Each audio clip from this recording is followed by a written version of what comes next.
afternoon, good afternoon. You know what this is. It's Sunday, so it's No Chaser. The podcast where we give it to you straight. No chaser. No chaser. This podcast is about ordinary people, extraordinary people, coming and sitting down at the table and kicking it with us. Drinks is always loud, but today, no drinks because we have an MMA fighter today, and he's making sure his body is good, as he should. The smoke might be going, but, you know, and the conversation is always good. So, let's jump into it. Today, we have Jacob, AKA Trademark, as I just said, AKA the next heavyweight UFC champion of the world, Big Jacob. All right. Thank you, I appreciate it. And next to him is his dad, AKA Big Fred Love, professional security man. He used to work here at Drink. We have stories, and we have stories too. So before I get into it, thank you for coming. Thank you for coming. So, Jacob, Yes. I let the guests talk for themselves. Sure. So, and then I come with some questions. So, So what's going on, everybody? Thank you, No Chaser, for having me. If you don't know, my name is Jacob Estevez. I'm from son, Fred Estevez. I'm out of Bayonne, New Jersey, and I'm an MMA fighter. Currently 9-0. About making my pro debut next month, July 25th. So I'll be 0-0, looking to be 1-0. all right. That's right. That's right. Thank you. Okay. You ready for your question? Yeah, let's do it. Okay, let's do it. Great. So, also he used to play football. I did. I used to play football professionally overseas. I used to play and live in Australia and France. Okay. And then I made my transition into MMA. Okay. So, you know, one thing leads to another, and now thankfully here we are. So, that's kind of leading into my first question. What made you want to do sports? Sports. Just sports in general. Sports in general. What made me want to do sports? Well, to be honest, the real answer is I don't know, because I've been doing sports since before I could have a memory. Okay. Since I was 4.5 years old, I've been doing sports. My dad put me into football since I was 4, and I've been playing football my whole life. I played from 4 to 23 years old, you know, obviously middle school, high school, college, as I just said, professionally. I started wrestling when I was in high school and college, and I transitioned into MMA later when I was in my 20s. Okay. So what made me want to do sports was actually my parents putting me in. Yeah, your father looked like this. I think it was Bust you on in the some, face. I think it was on some, you know, he's 4, he's 5, let him get active, you know, let him Right. spend his energy somewhere. Right. So we'll do it with football to start off. Okay. So now that leads into my next question. See how smooth it's going? What made you transition from football into MMA? From football into MMA, to be honest, another I don't know kind of thing. But I just felt like it was a calling. I just felt like it was natural. It started off as just a thought.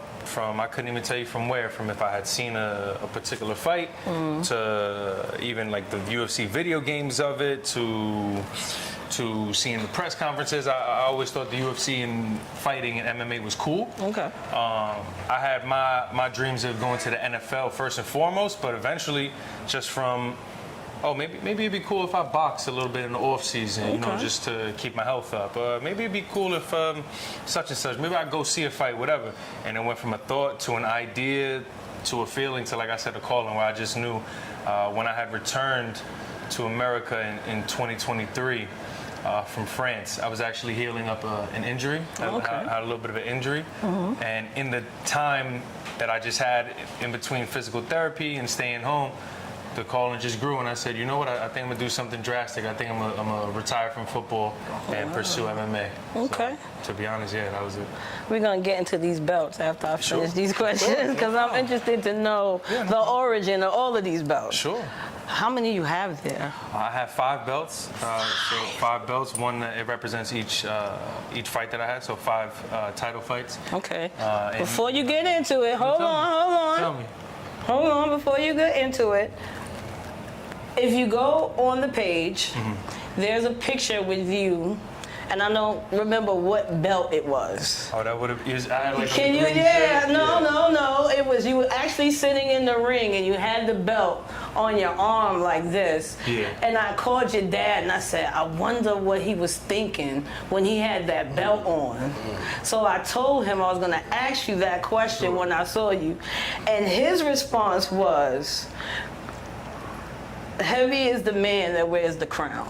Oh, I know the picture. Then that would have been these ones. When Okay. I was sitting down. Yeah, these are the Flex Fight Championship belts.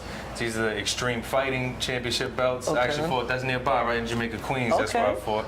And this is from upstate Cortland, New York. What I'm thinking when I win my belts, to be honest, is maybe like mission accomplished. You know, I'm more of a hard critique on myself, to be honest. So I don't even like bask in the moment, like, oh, hooray, I'm the champion. I more just feel like, okay, what did I do right in this moment in time? What did I do wrong? Where do I got to brush up for the next one? Because it's not about the belt that I just got in the present. It's about the next one I'm gonna get. Okay. So. Okay. Sorry, I gotta take that up. All right. Thank you. Okay, so now that you're pro, what's your goals for the next 5 years? For the next 5 years, I mean, for the next 5 years would be to learn as much about myself as I can through this game, and as I develop and get myself into the higher, more prestigious ranks, regionally, nationally, globally as a fighter, to just continue to represent my city, you know, Bayonne, New Jersey, my state, Jersey, obviously, my people, my father, my moms, my brothers, Drink Lounge, everybody that support me, everybody that got love for me. Right. And just be the best that I can, and you know, let the dice roll. You know what I'm saying? We try and do our thing. We try and be the champ. So. Right, because we ain't rolling snake eyes. We ain't never rolling snake eyes. So, fun fact about Jacob that I learned from your father and Norm: after you win a fight, you drop a rhyme. I do. I deep dive on everybody, so I'm just letting you know. I go deep. So, did your research? Pound it. What is it about? Like, well, like where that come from? So before all of this, even before football, before fighting, before wrestling, anything, rap and music and the arts is a huge love of mine. I always grew up, as I was even trying to make the NFL, I always grew up feeling like I was an artist. If nothing was to how do I say pan out? If money wasn't an option, what would you do? If money wasn't a concern, Right. I say, to be honest, I probably would be an artist. I'd probably be a rapper. So I always had that love. I always was decent at it, et cetera, et cetera. And the guys actually in the MMA team, they found out that I rap, because I wasn't approaching. I wasn't letting off that side of my personality come through, because when I showed up to MMA, it was like, yo, I'm here to train, to get busy here. So here I'm a fighter. I'm not. Don't worry about if I used to play ball, if I used to rap, whatever. But the guys found out that I rap, and to be honest, they put that battery in my back. They said, yo, that would be fire if you did that. Nobody does that, et cetera, et cetera. So one thing led to another. I let the first few fights go where I needed to observe, okay, how does an MMA crowd respond to rap, right? To rap? That's not really that's not really a tapped in, right? Yeah, you know, that's not really a tapped in part of the situation. So, what type of things are they gonna? What type of bars are they gonna respond to? How do I need to yell? Do I need to cuss? Do I need to whatever? So just looking at it analytically like that. But yeah, since then, it started off. I was only gonna do it as like flexing on them kind of thing. I was only gonna do it like, okay, if I get a finish, if I get a knockout, if I get a TKO, a submission, all right, then I'll do a rap. It just so happened that since then I've always had finishes, TKOs, KOs. Okay. So it's been big so far, you know, hand in hand, 1-on-1 since I started that. Okay. I like that. Yeah, thank you. And I listen to your music. Oh, thank you. I appreciate it. It's trademark. Yeah, trademark. But hold on. The A is a 8. Is an 8. Yeah. See, I deep dive. I told you. The second A in trademark is an 8. Yes. And let me interject. He being modest. This boy won like the county rap battle in the school when he was like 12 years 12, old. 13 Wow. years. Yeah, So I've been music's been in rapping. his blood his whole entire life. No, that's a fact. Like, no, he really do that. I've been rapping. Yeah, I tell everybody. I pull that out. Like before, Always like I a said. dad, right? Always a dad. That's a parent being a parent. Yeah. Talk about he pat yourself on the shoulder, Yeah, so no, stop but my playing. dad is the best, you know. No, he knows me obviously since my birth. He's seen the growth that I had, and my first love was always rap. So I've always been doing that. So, okay, all right. So, what advice would you have for like a kid that's growing up in Brownsville, Brooklyn, or like Newark, New Jersey, or somewhere like? What would your advice be to them if they wanted to get into MMA? Somebody wanted to get into MMA. I would say get yourself around other like-minded people, because it's a sport that definitely, any sport could be like that, but definitely MMA is a sport where your ego and your pride and your perspective on yourself is gonna be challenged a lot. And it's a difficult sport to go through it if you try and go through it alone and just trying to be like, oh, all right, I could do this, I could fight because I got a certain type of a heart, or I got a certain type of mentality. That's great, and you need that. Right. You always need that. You need that inner toughness and that inner faith to go through anything in life. But if you can align yourself and be close with those people, they'll help you, the yin to the yang, keep your balance. Like when you fall, they pick you up. And when you rise, they won't not bring you down, but make sure your head don't go to the clouds. Okay. You know what I mean?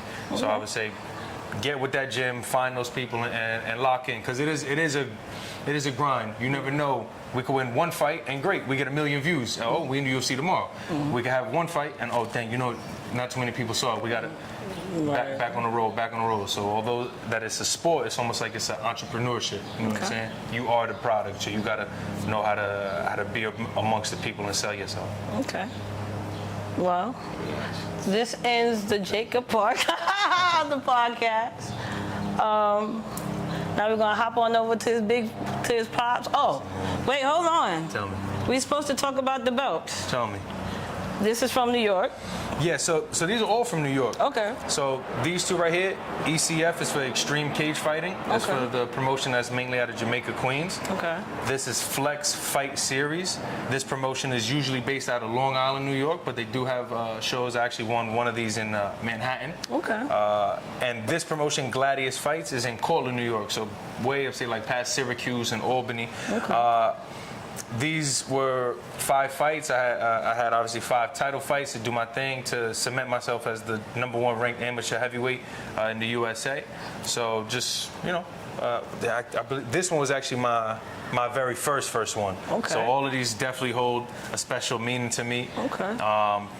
Going back from September 2024 to just as recently as what's only July 1st? Only like a month ago. I just had a fight like a month ago. I just won the one up in Cortland a month ago. So we're doing our thing so far. But you know what? Although these obviously they mean something to me, in the bigger picture, we put these away, right? Because we want the professional. That's person. right. And going into the pros now, our record will go from 9-0. In the amateur, when you go to the pros, your record gets almost like expunged. Right. So although we 9-0, on July 25th, I'll be presented as 0-0. Because it's 0-0 on the professional side of things. So this is just a part of the backstory. And that's going to be at Madison Square Garden, correct? No. Oh, wait, no, hold on. July 25th. It's going to be up in... It's going to be in Newtown, Connecticut. Pennsylvania. Okay, hold on. Newtown, Newtown, Pennsylvania. You know, I told you I deep dive. I was curious. Newtown, Pennsylvania. And that's on the... July 25th. And then Madison Square Garden is... That's going to be projected for September 26th. 26th. Yes. See, I have the 25th. No doubt. Yeah, See, September. Told you, I'm on my gangster. So, thank you, Freddie. Thank you, Jacob. No problem. Thank you for having me. Okay, so fun fact, when I first met Jacob, he used to be a security guard at Drink. Shout out to Drink Lounge. Shout out to Drink Because we come here every Sunday and we do this. 768 Franklin Avenue. Come check out Miss Tina. Her food is bussin'. Come get you some cafe, all of that good stuff. So when I first met Jacob, I walked up and I was like, and he stopped me. He was like, ID, please. And I was like, my boy, like, I'm here, you know, this my jump off. I come here all the time. He was like, I don't care if you come here all the time. ID, please. So I was like, So I showed him my ID and I was like, I'm gonna say something. I'm gonna say, and the shit. 3 weeks later, Fred comes. So Fred is like, I'm looking at Fred and I'm like, yeah. So Fred's like, yo, let me introduce you to my son. So I start busting out laughing. I said, you know, Fred, he gave me a hard time. Talk about, can I show your ID? And his response was, and you still gotta show me your ID.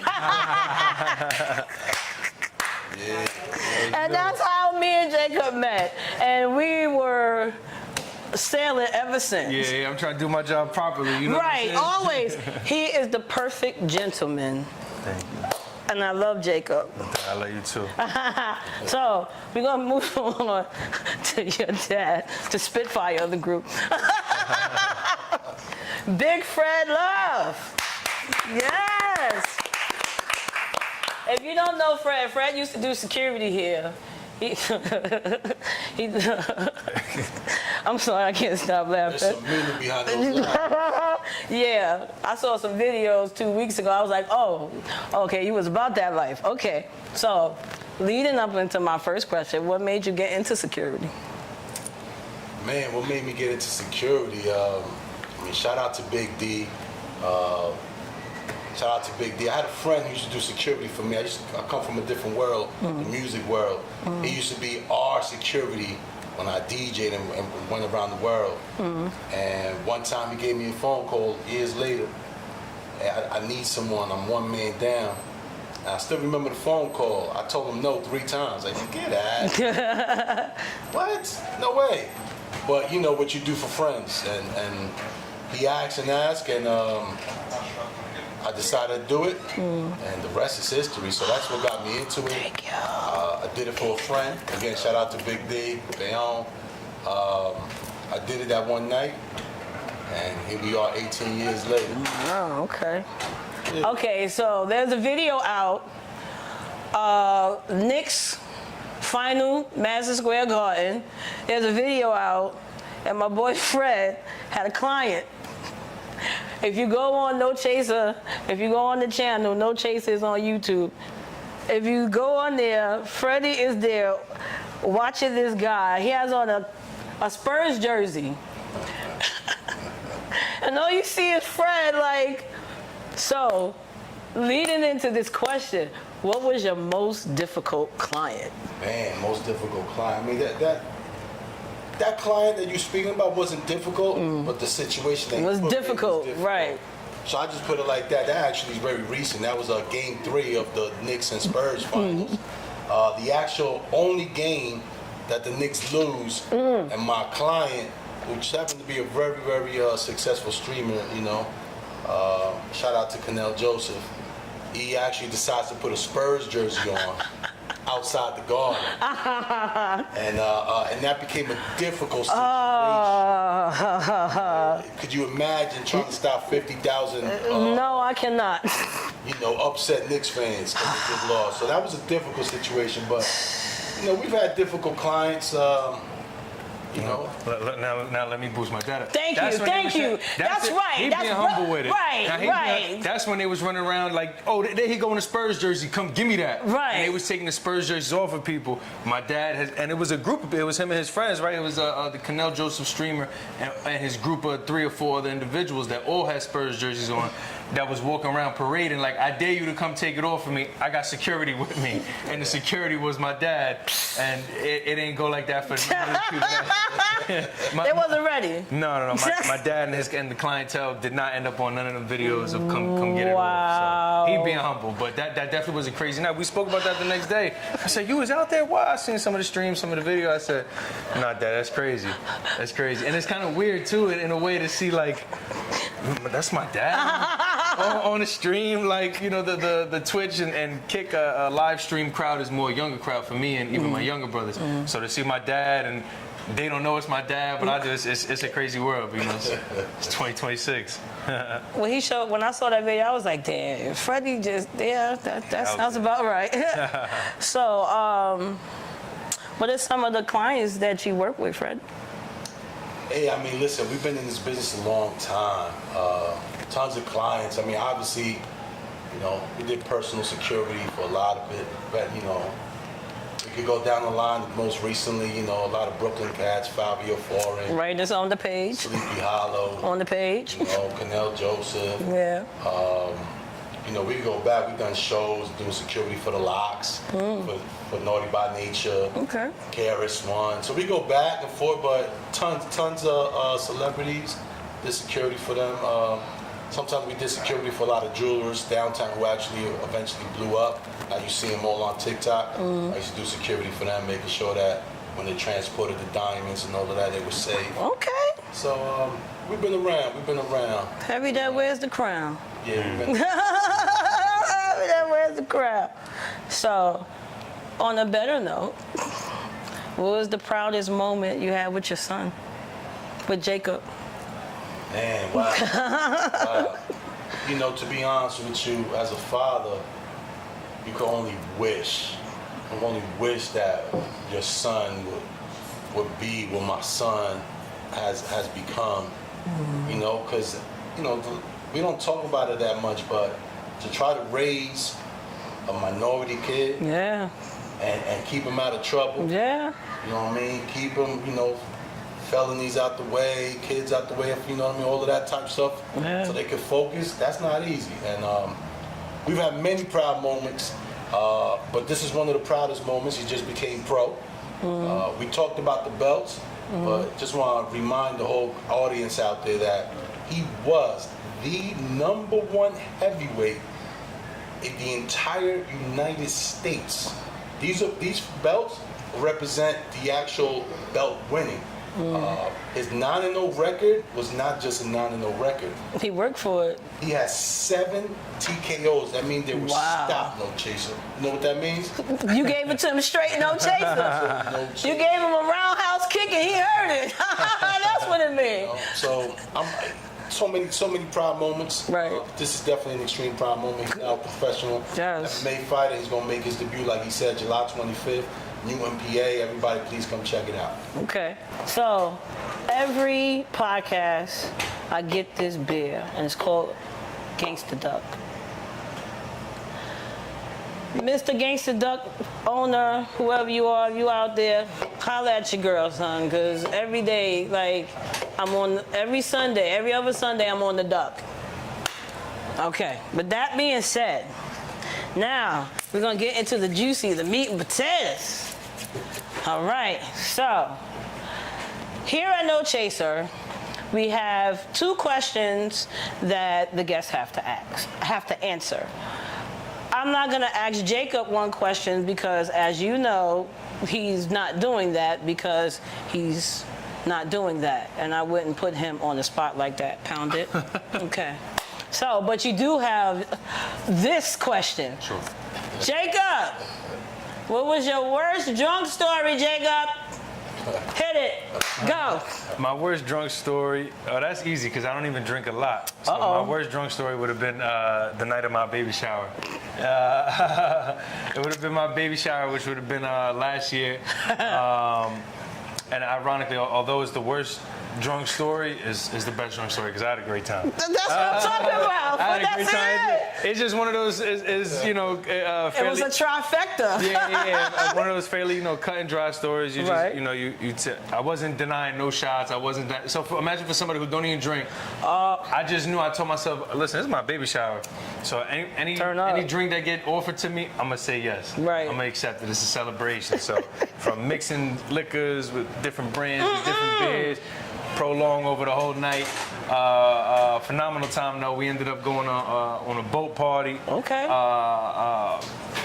5, 6, 7 bottles of Hennessy later, shared between me, between my father, between my peers and everybody that was there. In reality, we had a great time. It just ended up with me needing help to do everything. Needing help to walk. I needed help to sit. It ended up with me. I don't remember too much of that night, but from what I'm told, it was a great night. You a big boy, man. So I know you need a whole bunch of stuff going on, A little man. bit embarrassing from that perspective, but it's also like, listen, if I'm gonna be down bad like that, I'm so happy I was around my dad, making sure I'm good, my peoples, everything. So even though it was my worst drunk night from not being able to walk, little throw up, little this and that, I had a great time. I told myself, all right, never again until the next baby shower. Right. Right. If that. Oh. See, a dad being a dad again. Hey, slow down with that, bro. No, you can't do that. All right, Fred. After Fred, go ahead, Fred. Your worst drunk night. I mean, listen, I'm old, so I gotta go back. It had to be one of those nights, drinking. I don't know if you guys ever heard of this drink called Cisco. Oh my God. Used to call it like liquid crack. Or something. Liquid crack, my boy. So it was one of those nights. Sorry, Follow Jacob. Cisco, to the head, wind up at the toilet throwing. So, my son never heard this one, but yeah, it had to be those nights. The Cisco's night, the MD 2020 night. Oh my God. I'm showing my age, but Shit, MD 2020? Which one? Banana Red. Nah, yeah, banana was the good one. Because if you had anything else, that was like medicine. Yeah, I'm sorry. Yeah. Those were the worst drunk nights I remember back in the day. Good question. Would you like to hear my first drunk story? Absolutely. Chase and hit us. So everybody know my drunk stories be out of control and out the window. So get ready for what's gonna come out my mouth. So my homegirl used to work at this whorehouse. What? That's how it starts. And one day she called me and was like, yo, son, come through. And I was like, yo, but how am I get in the building? She was like, I'm gonna buzz you in. So I was like, bet. So I get there, and you know what's going on. I ain't gotta, you know what's going on. And so we sitting there, and phone calls is coming through and whatever. So we drinking. So we started drinking regular Bacardi with Sprite. Then we ended up drinking the dark Bacardi with Sprite. And we mixing and we smoking. And we get a call. The cops is coming. They was about to raid the whole house. So we had to jump out of windows and shit. But I'm standing in the middle like, nobody's doing nothing. Everybody's just chilling. And my friend's like, if you don't bring your ass, we going to jail. So she snatches me and she pulls me down the stairs and she throws me in the cab. So I'm in the cab geeking. So we go to this club. Now I'm gonna show my age. Shout out to nannies back in the days. So this first time I ever got into free to this club. I get into the club, couldn't even get in the club. I fall out on the floor. So my sister at the time had these two friends, and we all used to hang out with each other. So they scooped me up and they put me in the car. And as I'm in the car, I'm like, hi, ladies. How you doing, ladies? Remember it too, huh? Like it was yesterday. So I was like, where you going? So they was like, you're going in the car to sit this off. So they know I live, right? So this is gonna be the most embarrassing moment of my life, but fuck it, it's my drunk story. They get me to the house. Again, my sister knows them, my mother knows them. They bring me in the house. I'm like, oh, I got two sexy ladies. I'ma have a menage a ma out here.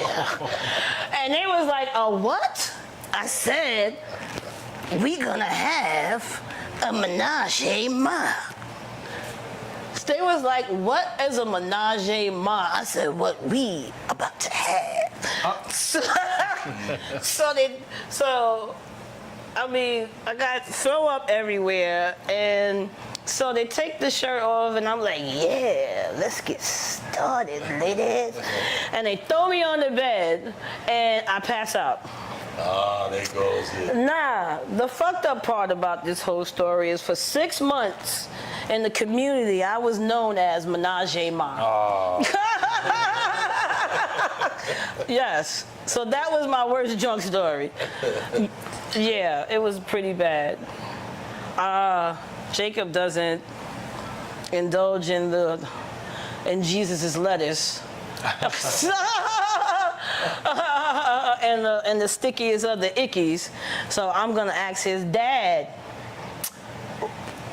At your most, like when you was smoking and you was high, at your most high moment, what was your thought? Can you remember a thought you had? You know, the highest moment I ever had didn't come from sticky. It actually came from edibles. Oh, shit. Interesting story. I was actually working here at Drink Lounge. That sounds about right. Yeah. That sounds about right. Place was jam-packed. Come on, Miss Tina. It's interactive. Place was jam-packed. And shout out to Jen, wherever she's at. Oh, talk about hippie Jen, yeah. And so Jen comes to the door and hands me a bag of cookies. Oh, damn. It's them damn cookies. But you see, the fruity in me, I thought it was just cookies. Nah, son. You can't trust Jen. I'm knee deep in this bag of cookies. Nah. Jen comes back out like 30 minutes later. And I think it was like 8 cookies. When she come back out, she sees a 1 cookie left in the bag. Oh, damn. And she's like, "What you doing?" I said, "They're good cookies. I appreciate it. I was hungry." So to make the long story short, about 20 minutes later,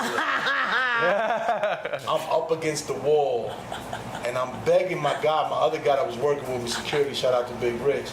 I said, "Hey, you got this tonight." I sat up against the wall. I remember the wintertime because I had a hoodie on. I put my hoodie on, and there must have been 100 patrons that walked in and out that night. That must have been like, "Yo, Big Fred, an asshole tonight." Because they were talking to me, and some of you guys might be here, I don't know. Y'all was talking to me, and I don't remember what I said, if I responded or not. I told Rich, you got this tonight. And that was the most high I've ever been in my entire life.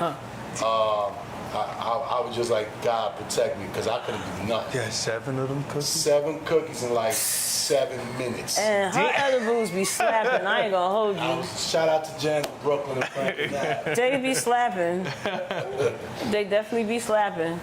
Yeah. So, I'm always high, I feel. But, like, there was a moment I remember when I had just started smoking, and my homegirl introduced me to hydro. And this had to be early 2000. You know, early 2000, hydro came in a little glass. It didn't come in the bag, it came in the glass. So, long story short, we were smoking that, and I was walking up and down her, she had a bunk bed, and I was walking up and down her bunk bed. Oh, shit. Just walking up and down her bunk bed, just doing steps. So we end up going to Subway, and I was so high that I was just geeking on West 4th Street. Just dancing and voguing and slapping people's asses. It was bad. I was like, I'm free. If this what weed makes me feel like, yes, I'm here for it. So I go into Subway, and as I'm eating the Subway, sandwich, I'm like, hey D, let me ask you a question. She said, what's up? I said, if we're eating a Subway sandwich, shouldn't we eat it in the Subway? Shit you say when you high. Yeah, just Shit like, you say when you high. I made mad Right? Shit you say when you high. So, we got one more question. And then we're going to get you guys final thoughts. If I left anything out, if there's anything you want to put input. But the final thought, the final segment is, I told them is, Norm is not here, so if you hear, you know it is. How dare you? How dare you? How dare you is a segment where someone did something to you, like really jacked up, and you looked at this person and said, how dare you? Like, for real? Sure. You did that. Like, you, out of all the things you could do, you decided to do that. So, how dare you? like a story where I feel like that. Well, the most, the one that's coming to my mind is I had a fight, and it was for one of my belts, and I had just remember I actually had an injury. About a year and a half ago, I had a broken hand, and so I'm coming off of that injury, my second fight back in. So I hadn't fought for a while, so I could understand any speculation, I suppose, behind how I'm gonna perform, how I'm gonna do against my opponent, etc. But I remember having a conversation with somebody, and I could just get the vibe that he thought I was gonna lose. And from having the conversation with him, he telling me, yo, but this guy, he alright, you do this and that, yo, you gotta watch out, yo, they big, yo, boom, yo, he hit hard, this and that. How dare you? I just kind of felt like having a how dare you type of moment where it's like, you're talking about him, but you also know that you're talking to me, so it feels as though like the energy and the imagination that you have for how this person might perform doesn't match the reality of how we gonna perform. I know that's right. I just felt like that would have been a how dare you moment. How dare you? dare you? How did that fight end? Right. That fight ended, that fight ended with complete domination. Right. Decision, 30-27 across the board to get my 4th out of my 5th belts at that time. And that was actually to secure myself as the #1 amateur heavyweight in the USA, because there was some speculation as to whether or not I had earned it or I deserved it or I was worthy. So we just had to show them. That's it. So, to that fighter, how dare you? How dare you? Hit him with it, no. How dare you? How dare you? Fred? Man, how dare you? I'm gonna tie it back to security. No, Chasur, you about to get an exclusive right Oh shit, hold on. I've never said this publicly. Oh. It involves rapper Freddie Gibbs. Oh. To this day, I don't listen to his music. So I'm doing security at a legendary club called Southpaw. Okay. Slow. I know I'm that. talking around 2010. Freddie Gibbs performing there with, R.I.P. Sean Price. He was performing that night too. But how dare you is, I was kicking some people out. I bumped into a lady. Lady, mouth off on me. And I kind of said whatever. About 5 minutes later, my rest of my security is coming out of the VIP room. Yo, Freddie Gibbs, man, he coming to beat somebody up. He said some guy, waved his lady off. I'm like, I'll make sure nobody fight. We'll take care of it. Come to find out, he coming to me. now I'm turned up. Freddie Gibbs is there with his 2 private security. Right. And Freddie Gibbs like, yo, you waved my wife off. You called her a B, da. I'm like, whoa. Slow down, homie. This is what happened. But the how dare you moment is, he wasn't letting it go, no chaser. So now he wanted an apology. He's like, no, you're gonna apologize. No, we don't do that. No chaser. We don't do that. So now, I'm in the predicament. It's me and my man doing security that night. And you got the owners there, and Freddie Gibbs is there with his security. Sean Price, too, rest in peace. I don't know which side he was in. I hope he was Brooklyn, but he was there too. And that was the how dare you. Freddie Gibbs was like, nah, apologize. And that situation was going to be a bad situation for everybody. Right. And that's my how dare you. Shit, how dare? How dare you. Damn. Like shit. That is a deep how dare you moment. I have so many how dare you moments. I gotta narrow it down. Oh. So, I used to work for the state of Maryland, right? And we used to have to wear our badges. So, it was a winter's day, and I had my sweater on. And this state trooper, I'm going into 7-Eleven, pull up to 7-Eleven, get my breakfast. So the state trooper stops me as I'm going in and say, you're not gonna hold the door for me? I look at him and I'm like, No. Like, you offer, like, okay, I'm a state employee too. Like, how dare you? Like, no. Hold the damn door your damn self. Like, get out my face. How dare you? So I'm ordering my breakfast. So then I come out, I get in the car, and he says, you know, I can't. No, you can't, sir. How dare you? Have a nice day.